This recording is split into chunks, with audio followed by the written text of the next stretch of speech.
The Duke of York, Prince Andrew, has once again found himself under public scrutiny following the release of unsealed U.S. court documents revealing new details about individuals connected to the late financier and convicted sex offender Jeffrey Epstein. Welcome viewers to my channel. Please subscribe, like my video and turn on notifications so you don't miss our next update. These documents, stemming from a 2015 civil lawsuit, shed light on allegations and testimonies involving powerful figures, including Prince Andrew and former U.S. President Bill Clinton. Although much of the information had been partially disclosed in previous legal proceedings, the fresh publication of these files has reignited controversy and renewed embarrassment for the British royal. According to the newly released court materials, a woman named Johanna Schuberg gave a detailed statement describing an encounter with Prince Andrew at Epstein's New York residence in 2001. At the time, Epstein was accompanied by his longtime associate, Ghislaine Maxwell, and Virginia Giuffre, then known as Virginia Roberts, who would later accuse Prince Andrew of sexual assault in a civil lawsuit that was settled in 2022. Schuberg's testimony recounts a disturbing incident that allegedly occurred during one of her visits to Epstein's Manhattan home. She claimed that Maxwell, in what was described as a great joke, produced a puppet that resembled Prince Andrew. The situation quickly took a troubling turn when, according to Schuberg, they decided to take a photo with the puppet. In her statement, she recalls that Prince Andrew sat beside Giuffre on a couch while she herself sat on the prince's lap. The puppet, placed on Giuffre's lap, had its hand positioned on her breast, at which point, Schuberg alleges, Prince Andrew also placed his hand on her own breast.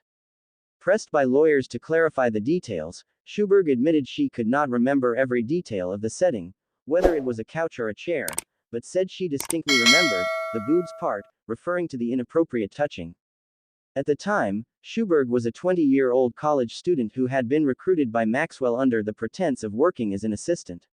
She said she initially believed her role would be administrative, only to later discover that she was expected to give sexual massages to Epstein, an arrangement she resisted. Schuberg also described another incident during the same trip when she accompanied Epstein, Maxwell, and Giuffre on an outing. She recalled that Giuffre, then 17 years old, was unable to enter a casino because she was underage. Jeffrey said, "Great, we'll call up Trump and go to the casino," she testified, suggesting that Epstein boasted about his high-profile connections. The group ultimately could not go inside, and Schuberg said she observed that Giuffre seemed as though she did not have a family, describing her as vulnerable and adrift. The court documents further include statements from Ghislaine Maxwell, who is currently serving a prison sentence for sex trafficking minors in connection with Epstein's crimes.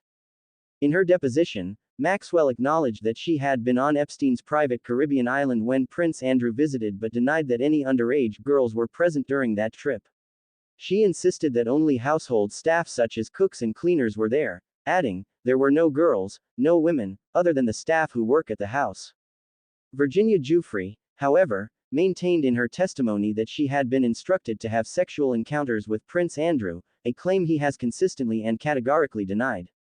In 2022, Prince Andrew reached an out-of-court settlement with Giuffre in which he made no admission of guilt but expressed regret for his association with Epstein, acknowledging the bravery of Ms. Giuffre and other survivors in standing up for themselves and others.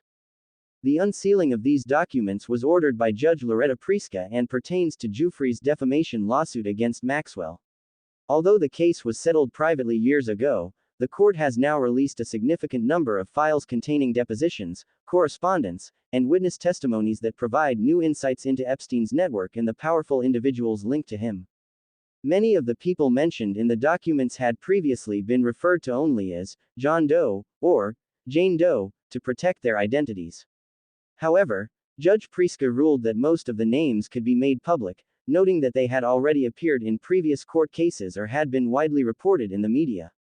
Some names, particularly those of victims and minors, remain sealed to protect their privacy. The fallout from these revelations has once again placed Prince Andrew in an uncomfortable spotlight. Despite appearing with other members of the royal family at Sandringham on Christmas Day, the renewed attention on his alleged involvement in Epstein's world of exploitation has cast a shadow over the royal's public image. Buckingham Palace has maintained its stance of offering no comment on his behalf, as Prince Andrew is no longer a working member of the royal family. His downfall began in 2019 when his ties to Epstein resurfaced following the financier's arrest on charges of running a vast network of underage girls for sexual purposes.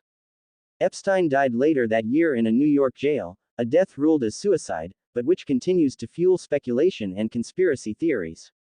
The scandal prompted public outrage and led to Prince Andrew's forced withdrawal from royal duties, the loss of his military titles, and the removal of his HRH, His Royal Highness, status. In earlier statements, Buckingham Palace had said that the Duke of York deplores the exploitation of any human being and the suggestion he would condone, participate in, or encourage any such behavior as abhorrent. Nonetheless, the re-emergence of these documents has reignited public debate about the extent of Prince Andrew's involvement with Epstein and whether all aspects of his association have been fully disclosed. For the royal family, this latest development comes as a painful reminder of the reputational damage caused by the Duke's past connections. While some of the contents of the documents merely confirm information already known, the unsealing of new testimony ensures that the issue will not fade quietly into history. The renewed scrutiny underscores the lingering questions surrounding the Duke's decisions, his circle of acquaintances, and the moral standards expected of those associated with the British monarchy. As the documents circulate globally, the story has once again captured the attention of the media and the public alike, reopening one of the most damaging chapters in the modern history of the royal family. For Prince Andrew, whose life has been defined by privilege but marred by controversy, this latest revelation represents yet another wave of unwanted attention that threatens to eclipse any hope of redemption in the public eye. The winter air over London carried a chill that seemed to seep into the very heart of Buckingham Palace, where silence hung like a heavy curtain over the stone corridors. Outside, flashes of camera lights from reporters gathered at the palace gates illuminated the darkness, each hoping to capture even a flicker of royal movement. Inside, tension brewed like an unspoken storm, as the news had once again broken across the world. Prince Andrew, the Duke of York, was named in newly unsealed U.S. court documents connected to the disgraced financier Jeffrey Epstein. It was not the first time his name had been linked to the late American mogul, but this time, the revelations cut deeper, striking the very core of his already fragile reputation and dragging the royal family back into a scandal they had fought so hard to bury. In the dim light of the drawing room, Andrew sat motionless, staring into the amber liquid in his glass. His hands trembled ever so slightly as the television in the background echoed the words that had become his nightmare.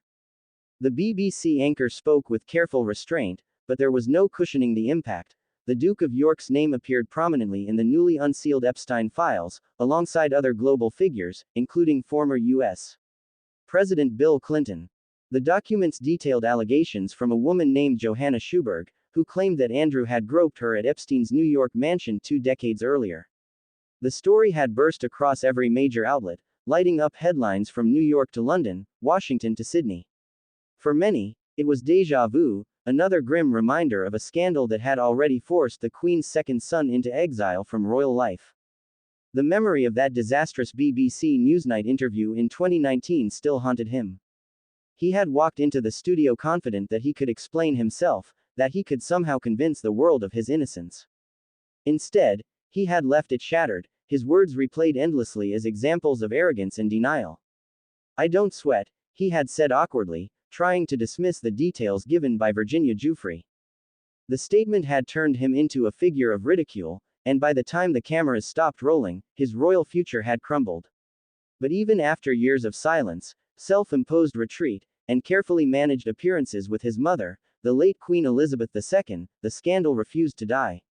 Now, these newly unsealed documents had dragged it all back into the harsh light of public scrutiny, with fresh details and witness testimonies that reignited every unanswered question. Behind the palace walls, the atmosphere was grim. Aides whispered in corners, their faces pale with unease. King Charles, who had tried to distance the monarchy from his brother's controversies since ascending the throne, was said to be furious. He had spent the past year painstakingly reshaping the royal image, focusing on duty, service, and stability. The last thing he needed was for his brother's name to once again dominate headlines in connection with Epstein's depravity. Somewhere in Clarence House, advisors debated how to handle the fallout. Should they issue a statement, or remain silent and hope the storm would pass?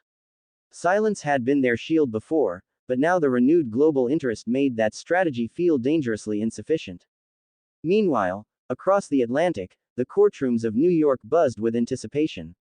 The files, unsealed by Judge Loretta Preska, had been part of a defamation case filed by Virginia Giuffre against Ghislaine Maxwell back in 2015. Though the case itself had been settled years ago, the judge's decision to make these records public brought a flood of long-buried testimonies to light. Reporters pored over every page, searching for names, dates, and connections. Each line of text was a potential revelation, each name a headline waiting to explode. Among the pages were statements describing the now infamous encounters that took place at Epstein's Manhattan townhouse, a residence that had, over time, become synonymous with secrecy, exploitation, and the dark intersection of power and predation. Johanna Schuberg's testimony stood out among the rest. Her words painted a vivid and unsettling picture of that night in 2001. She had been a 20-year-old college student, full of youthful ambition, when Ghislaine Maxwell approached her with the offer of what sounded like a promising position as an assistant. It wasn't long before she realized the disturbing nature of Epstein's world, a place where young women were manipulated, exploited, and made to serve the twisted desires of the wealthy elite. According to her deposition, Schuberg had been invited to Epstein's New York home, where she met Prince Andrew in the company of Maxwell and Virginia Giuffre. What followed, she said, was a strange and humiliating scene involving a puppet that resembled the prince. She recalled that Maxwell had brought out the puppet as part of a supposed joke, and that a photo was taken in which the puppet's hand was placed on Giuffre's chest while Prince Andrew allegedly placed his own hand on Schuberg's breast. She admitted that some of the finer details were blurred by time. She could not remember whether they sat on a couch or a chair, but what she remembered most vividly was, as she put it, the boobs part. For Prince Andrew, reading these words in the global press was like reliving the humiliation all over again. Though the story had been whispered about before, seeing it revived in such graphic detail felt like an open wound being torn apart in public. He had denied all allegations then, and he denied them still. His lawyers had repeatedly emphasized that he never engaged in any form of sexual misconduct, and in his 2022 settlement with Virginia Giuffre, he made no admission of guilt. Yet, the court of public opinion was rarely swayed by legal nuances. To the world, his association with Epstein was enough to taint his name forever. Schuberg's account went further, describing how she and Giuffre had accompanied Epstein and Maxwell on outings in New York, including a planned visit to a casino that was abruptly cancelled when it became clear that Giuffre, then 17, was underage. Schuberg recalled Epstein's casual mention of calling up Donald Trump to arrange access, another chilling reminder of how easily the lines between politics, wealth, and exploitation blurred in Epstein's orbit. She said Giuffre appeared lost, as though she did not have a family, a young girl drawn into a world of power that consumed innocence with ease. Elsewhere in the documents, Maxwell's own testimony attempted to downplay any wrongdoing. She claimed that when Prince Andrew had visited Epstein's private island in the Caribbean, no underage girls were present, insisting that only staff such as cooks and cleaners were on site. There were no girls, no women, other than the staff, she said firmly, as if hoping her words might rewrite the narrative. But her credibility had already been shattered by her conviction in 2021 for sex trafficking minors, a conviction that exposed the full scope of Epstein's crimes and her role in facilitating them. As the hours passed, news outlets around the world dissected every page of the newly released files. Royal commentators debated whether Prince Andrew could ever return to public life, while political analysts speculated about the broader implications for those whose names appeared alongside his. Social media erupted with anger, disbelief, and weary cynicism. For the public, the story had long ceased to be about just one man, it had become a symbol of privilege, secrecy, and impunity. Inside the royal household, the fallout was immediate. Calls flooded in from advisors, press secretaries, and family members, each one demanding to know what would be done. The king's staff, who had worked tirelessly to keep royal scandals at bay, now faced another uphill battle. It was said that Charles was deeply disappointed, that he had warned his brother years ago that ties to Epstein would destroy him, and that the monarchy could not afford another wave of disgrace. In Windsor, where Andrew now lived in relative seclusion, the prince felt the walls closing in. His phone buzzed relentlessly with calls from his legal team and from old friends who now kept their distance out of self-preservation. Once known as the dashing royal hero who had served in the Falklands War, he had become a figure shunned even within the royal fold. The Queen had protected him for as long as she could, offering quiet comfort and discreet support. But she was gone now, and with her passing, whatever shield remained around him had vanished. As dusk fell, the lights of London glittered in the distance, indifferent to the turmoil behind palace walls. The city's pulse carried on, its traffic, its noise, its relentless rhythm, while within the ancient institution of the monarchy, a new reckoning was unfolding. The unsealed court documents had not only revived past accusations but had also reignited questions about power, accountability, and privilege. They reminded the world that behind the gilded facades and centuries of tradition, the royals were still human, flawed, vulnerable, and capable of being dragged into the same mire as anyone else. Prince Andrew poured himself another drink, the sound of the liquid echoing softly in the stillness of the room. He had told himself for years that the storm had passed, that time would eventually dull the world's memory. But time had only made the truth more insistent. As he sat alone, the television screen flickering with images of his younger self alongside Epstein and Maxwell, he realized there would be no returning to the life he once knew. The documents might have been words on paper, but to the world, they were evidence that would follow him for the rest of his days. And somewhere beyond the palace walls, under the glare of streetlights and camera flashes, the story continued to grow, each retelling more damning than the last. The name of Prince Andrew, once synonymous with royal dignity, had become entangled forever in a dark and sordid legacy that refused to fade.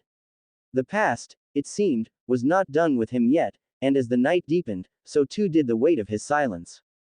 The following morning dawned gray over Windsor, the sky a heavy sheet of clouds pressing down on the quiet grounds of Royal Lodge, where Prince Andrew had sought refuge from the world's gaze.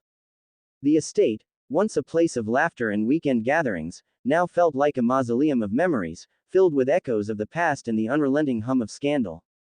The air inside was thick with the scent of old wood and stale anxiety. The newspapers had already arrived, each one emblazoned with the same damning headlines. The Duke of York's name splashed across the front pages, beneath stark images of Jeffrey Epstein, Ghislaine Maxwell, and the faces of young women who claimed their innocence had been stolen. For a man once born into untouchable privilege, the sight was crushing. His once proud life, decorated with medals, royal titles, and diplomatic stature, had been reduced to tabloid fodder. He sat in silence at the long oak dining table, untouched breakfast laid before him. His aides moved quietly, careful not to meet his eyes. On the table, among the scattered papers, one headline screamed louder than the rest: Prince Andrew named in new Epstein files. The article below rehashed every sordid detail, every testimony, every quote from those who had accused him of being part of Epstein's shadowy world. Each paragraph felt like another stone thrown against the glass walls of his fragile existence. He skimmed through the story, the words blurring as his mind spiraled. The accusations had been revived once more, and this time, they felt inescapable. Outside, the press camped by the gates, their lenses trained on every flicker of movement. Distantly, he could hear the faint buzz of helicopters hovering above the trees, a reminder that no matter how far he tried to retreat, the world would not look away. The palace had said nothing, and that silence was perhaps the loudest message of all. There would be no statement of defense, no public show of support. Not this time. King Charles had made it clear long ago that his brother would have to stand alone if the past returned to haunt him, and now that moment had come. In the adjoining study, Andrew's lawyer, a sharp-minded man with years of experience in damage control, was already on the phone with his transatlantic contacts. His tone was firm but tense, the practiced calm of a man navigating disaster. "We need to review every line of the unsealed documents," he said. "Anything that can be challenged, we challenge. Anything that's redundant, we discredit. But no public comment, not until we know exactly what's in there." Andrew listened from the doorway, his expression drawn. He had spent years denying every accusation, insisting that he never met those girls, that he had no memory of such encounters. But memories were fragile things, and when the world no longer believed you, denial became another form of guilt. Later that day, the phone rang again, this time from Clarence's house. The conversation was brief, formal, and cold. A senior royal advisor informed Andrew that His Majesty had been briefed on the media fallout. There was no anger in the man's voice, only exhaustion. The king asks that you refrain from making any appearances or statements for the time being, the advisor said evenly. It's in the interest of the crown. The words struck Andrew like a quiet blow. Once again, he was being told to disappear, to retreat from view, to protect the image of the institution that now wanted nothing to do with him. He knew the script well, he had lived it since that nightmarish interview years ago. As dusk fell, his thoughts turned back to Epstein, an association that had begun, he now realized, with the same casual arrogance that had always followed him. Back then, Epstein was simply another name in the glittering web of wealthy acquaintances that surrounded him. A financier with an island, a mansion in Manhattan, a private jet, nothing out of the ordinary for the circles Andrew moved in.